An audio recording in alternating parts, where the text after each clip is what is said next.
follow-up video on the pit bull attack.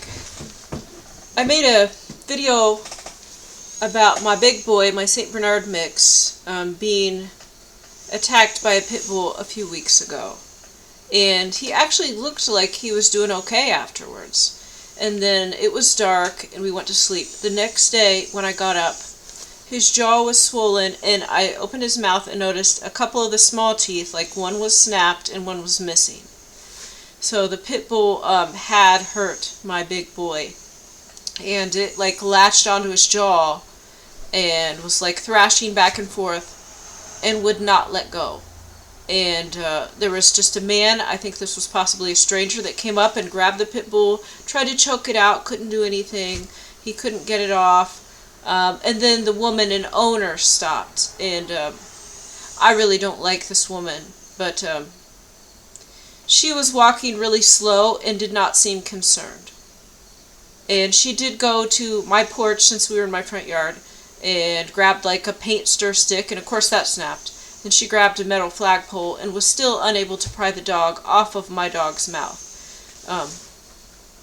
I could have done it if only there were two of me, something I've thought many times in my life, but no, there's me that actually gets stuff done, and then there's a bunch of people that are incompetent apparently. But this woman did not know how to control her own dog and could not get it off. But I think when the dog twisted and broke one of my dog's teeth, then he wasn't going to put up with that. So then he growled, he like roared like a lion and got up on his rear legs and then like kind of pranced down and then chomped. Then he bit the pit bull's mouth and he was holding it. So that's the point when he fought back. So he stood there like trying to get away, like why isn't this dog stopping? And then when it actually hurt him and snapped his teeth, then he roared like a lion or a bear. I mean, it was pretty cool. And then he got up on his rear legs and he bit this fighting pit's mouth and held it in place. And he was trying to let it go. Like he held on to it. And then after a while, like after a minute, then he'd try to release a little bit. And then the pit bull was still attacking him, so he'd have to clamp back down again. And he kept trying to release it, but it was still attacking him, so he had to latch down again. And just to let you know, my big boy, he can bite through like a forearm. He can bite through a bone like nothing. And I know this because when I went to the fair, I bought one of those turkey legs, and the turkey leg was like my arm. And it was hard, like I couldn't snap it.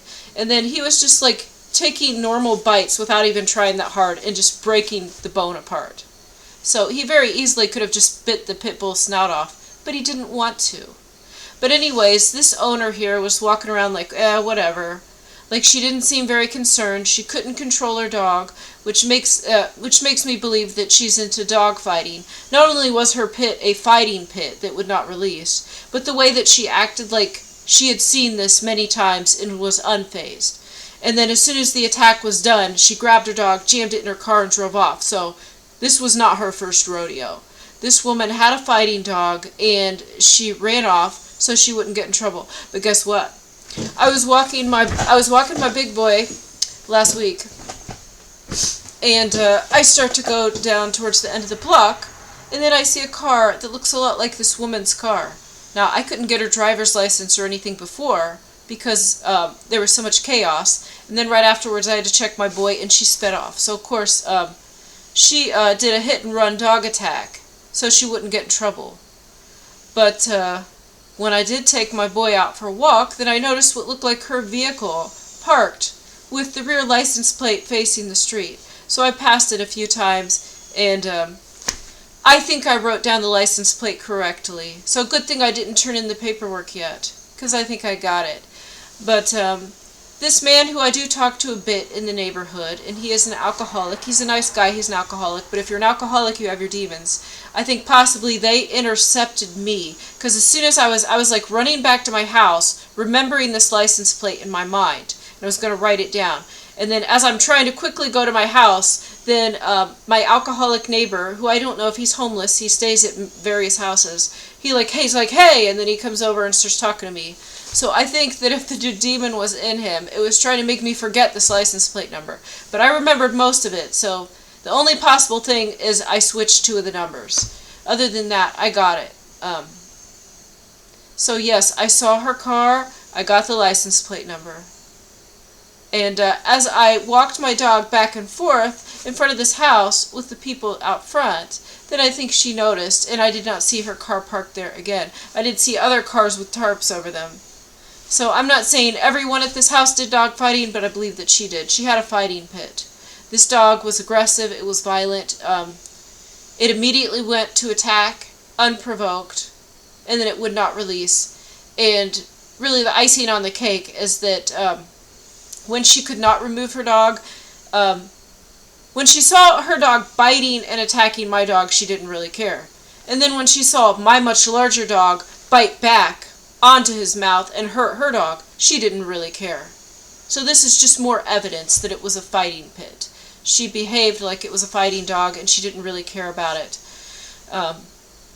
But at least I'll be able to get a little bit of money back if I know who it is and I have her license plate. So possibly I'll contact the police or the dog warden with this. I have not been able to fill the other paperwork out yet because I don't have a printer. So I'm trying to just see if there's a neighbor I can say, hey, do you have an email? Could you print a couple of pages for me? Because I can't just print this anywhere. Part of it was signed by people at the dog warden specifically for my case, so I do need to print it. I have a label printer. It prints like tiny little 4x6 labels. It's not going to work for this. But it's kind of good that it was delayed because now I have a license plate. Yeah, there are fighting pits in the neighborhood. And the funny thing is, it was maybe the same day. Oh, I think it was the same day. Or it was the next day. So this same neighbor guy, who's a nice guy, but he's super drunk. He's always drinking, doesn't know what's going on. But I was walking my big boy. And then there's always people out and about, and they like me, and they want me to come over and hang out. But I was taking him on a walk this day, so I said, maybe on my way back I'll stop. And so the alcoholic neighbor, he comes by, and he's got this dog collar in his hand, and it's a big collar, and it's got camo on it, and there's a dog tag on it. He's like, hey, do you need a dog collar? I'm like, where'd you get this? I'm like, because actually I kind of liked it, but it's like, where did this collar come from? It has the dog tag on it. And he's like, oh yeah, there was a pit running around, and people were afraid it was going to bite him. And I was going to, report it or something, but... and he didn't report it, but he had the dog collar. He's carrying it around with the license on it for this pit that was loose and scaring people. And I told him, no, you got to contact the dog warden. I told him to do that. He probably didn't because he was drunk. But how funny is this? This was... I can't really remember because this is a little while ago. It was either the same day that I saw that woman's car and her license plate, or it was the day after or something like that. It was very close. That he's like, hey, and then he's got this dog collar, and he's like, yeah, this came off of a pit, and people were afraid it was going to bite him. Maybe it was the same one that got loose and bit my dog. But he was just going to give it to me. Maybe I should have taken it, but I didn't take it. I told him to contact the dog warden. Because we don't need any more fighting pits. There are many people in my neighborhood. This is really dangerous. There's little kids that walk up and down the street. And then there's also a couple of older men. And I see them almost every day. And they're in wheelchairs, so they're disabled. And then they're just going up and down the street. This fighting pit gets loose. It could kill the kids or these men in the wheelchairs. Especially these dogs don't like wheelchairs. They don't really know what they are. And a lot of times they will attack somebody in a wheelchair. Even if they're trying to protect the person, they think that the wheelchair is like an alien or something trying to get the person. Well, I don't know. But anyways, they don't like it, and it can be a trigger for an attack. And especially one of these men that I've seen, if the dog bit them, there's absolutely nothing they could do to defend themselves. This is not safe. This is not safe. So next time I see this neighbor, I'm going to ask if he contacted the dog warden.